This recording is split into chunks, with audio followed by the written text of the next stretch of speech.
What's up, guys? Welcome back to the channel. I wanted to do a follow-up video on the EPSON ES402 scanner for cards. I just took it out of the box, got all the packaging out, downloaded the software. I have scanned one card, and I did that card without following any of the instructions from other YouTubers who use this for scanning cards. So I'm going to show you what the outcome was. I'm going to then put in the recommendations that were recommended to me by J Max Sports Cards. Shout out to you, bro. I love your content. Been super helpful, especially in this process. Looking forward to seeing some of your other videos. And since you deal in sports and I deal in Pokemon, we don't need to bump heads. Alright, so we got the scanner hooked up. So far, I really like this thing, man. It's sleek. This thing's small. You can't tell. I know it looks kind of big, but I mean, it's not taking up any space, really. So, you know, and then taking up literally nothing. So I'm super pumped about that because I have a very little amount of space to work with anyway. This little catcher here comes pretty far out. Don't foresee needing that. I actually set it on this table that I have it on with the hopes of just scanning cards and letting them drop into my drawer into a card box. So we'll see if that actually works. But without no further ado, let me show you the first card that I scanned and how it turned out, and then let's make the changes that were recommended to us. So I have some cards here that we're going to scan, but the card that I already scanned is right here. There is no damage to it. It was not in a sleeve. Even though on the picture you are going to see the wheel mark, I do not see a wheel mark on the card. You'll have to take my word for it, but I see zero damage to this card from the scanner. Here is the card. As you can see, I did not adjust the margins, but the card looks good. I don't see any wheel marks or anything on the front. And then we'll go back here. I did not extend the margins like I said, but here's the back. Okay, I see wheel marks here. You see wheel marks here. So this was at lower resolution as well than I actually want to be scanning at. It did go fast, but to me overall it looks pretty good. You know, when you list a card online with a scanner, I think most of the time in your description you would put that it was scanned in and that any flaws that might be noticed on the card could potentially be from a penny sleeve or from just the scanner, but that the damage will not be on the card. So, or I will probably have some sort of disclaimer. So I'm going to scan. I'm going to show you first the settings that I messed with. Bring up the settings. You go to document size. You click the auto detect. I'm sorry, you go to settings, crop margins for size auto, and you change that to 1/10 of an inch.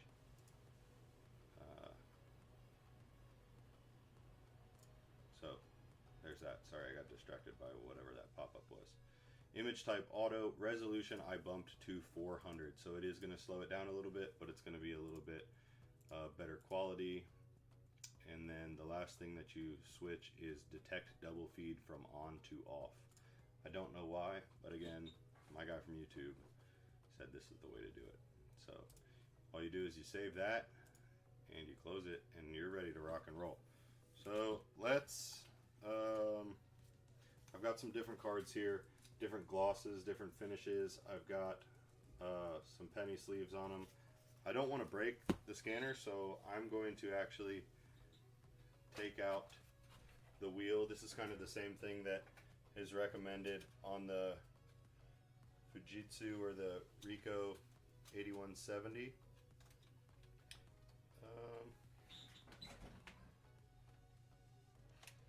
So maybe I will have to rewatch the video on how to do this. So you just flip this part up. Much better. Take this out. Apparently it's easy to put back in. Close it up, and we're rock and roll. We'll store that somewhere safe in case we need the full functionality of this bad boy. Alright, so thank you again, J-Mac. I think we should start with the unsleeved. We'll start with the unsleeved, and we're putting 1, 2, 3, 4, 5, 6 in. You're supposed to put them in backwards.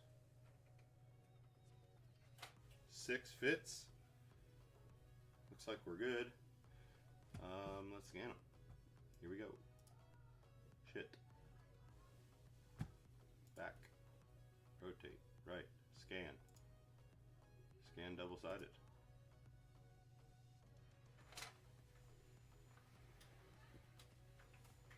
Decent speed. 3, 4. I see no damage. The corners look good. The cards look great. I do not see a wheel mark. That's still the old picture, I believe. So let's look at what happened. Cards still look good. Take my word for it. So, does this have a border on it? Ah, there's our border. Okay, so you see how changing our margins worked. That looks pretty good, man. I mean, the shadow kind of makes the card pop a little bit. I like that. It shows the edges really nice. You can see this card is nice. I mean, submittable here. Really nice centering on the card. So let's look at the back. I do not see that wheel mark. I see no damage marks except for that. What the heck is that? So this thing's gonna show very minor imperfections. Oh, wait, it's right above the ball. I see nothing. All right, let's keep looking. So that's kind of a problem, right? It's a gray card. I did not do this intentionally, but it looks like that is not great. So we're gonna have to do some research on what happened there. Here's the back of that. Why it scanned sideways, I don't know. But that was easy enough. I don't see any damage marks. What is... little streak maybe? Nope, that's normal. And then our clauncher here looks pretty good. I mean, it looks really good. That was relatively fast. First 6 cards. God, it's kind of crazy what you notice when you look at these. Like, I never noticed that the Pokeball is like cracking open. Very weird. Okay, family's here. Here's a card stock, like a cardboard Nick Allen card. It's not an actual auto. Don't stress out, I didn't put a super high valuable card. You can see whitening from the scan, which is cool. The card is not... you could barely see that in real life, so you could see the corners really well. I like that. Here's the back of the card. It's upside down, easy to rotate. I love that. That's quick. Kind of the old style card here. Alright, so this is a... she's gonna come down here for sure. Hi. Thank you, love. I love gifts. Thank you.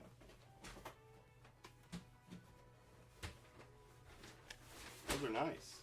And I got this so we can move my jewelry. Organizateur. Alright, so my wife brought me gifts.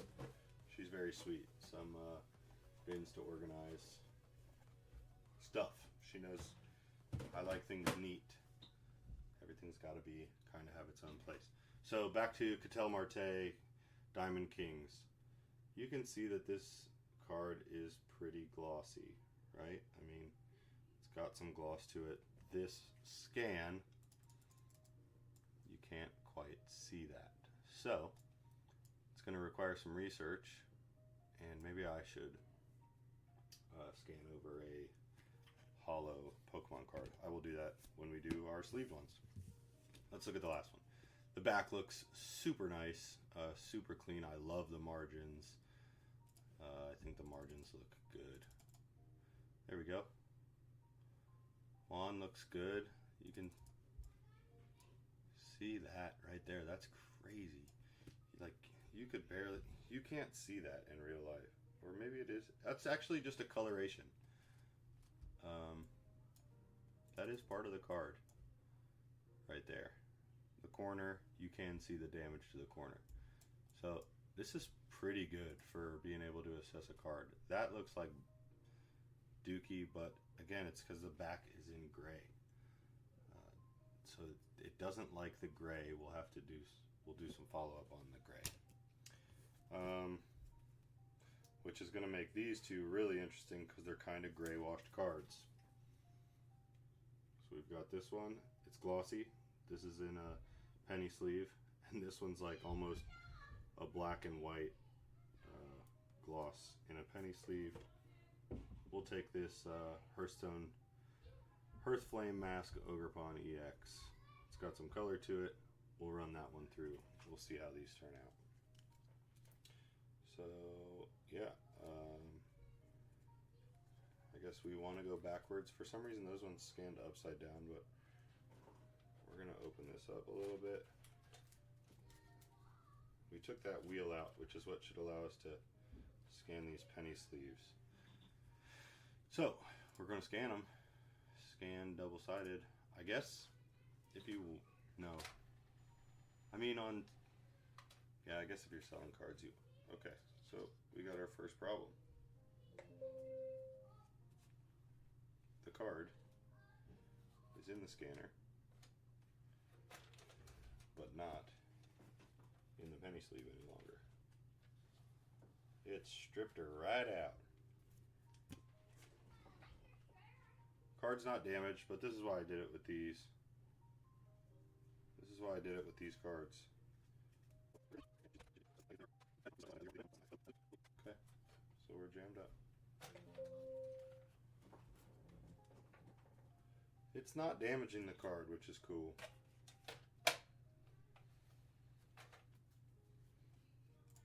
Alright, we're just gonna set it and go.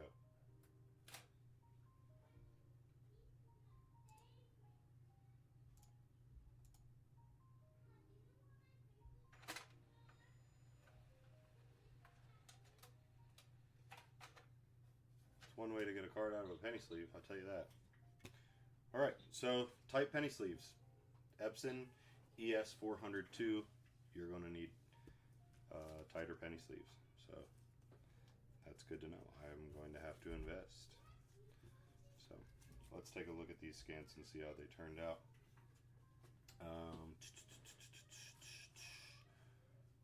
Okay. Well, they got the sleeves.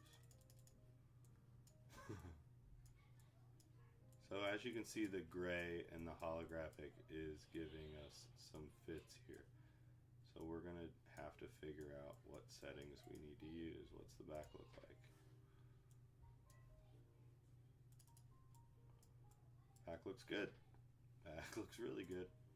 Front, actually this card turned out much better than I thought it was going to. Color. That looks good. And then, last but not least, yeah, that's not terrible. Little darker. So maybe tweak some color settings. It's a little darker in color than it should be.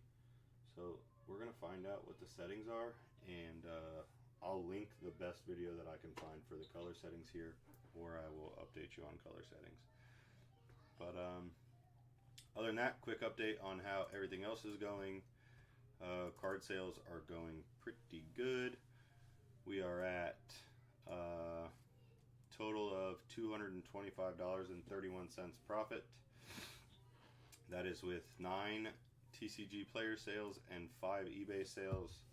Right before I started making this video, I got notification that a LeBron card sold on eBay for $75 at auction. A SGC 10. I do not think, I got to double check, but I was very surprised that we got to 75 bucks on it. So, yeah, that's good. That's really good. And then at least 10 more cards in 2 orders have sold on TCG Player since I did this. So I went back and I made sure that all my listings were matched with the lowest price on TCG Player because I need to get those sales up so that I can get to level 4. If I can get to level 4, then I can put this scanner to use and have unlimited scans. I can upload full sets, right? So if you go to buy a card out of a set, a master set, or let's say, like for me, I'm shopping for a Deaths and Rivals master set. I need commons and uncommons, reverse hollows and such. So when I go to somebody's store and I go and they don't have every card that I need, now I'm paying shipping from other vendors in order to complete the entire order that I need. So I'm not getting the full value of it. Whereas somebody will be able to come to my store and hopefully pluck every single card that they need, commons, uncommons, rares, potentially even ultra rares, from just my store and be able to have one shipping cost, and it'll be super convenient. Now there is the cart optimization button as a buyer on TCG Player, which is super nice.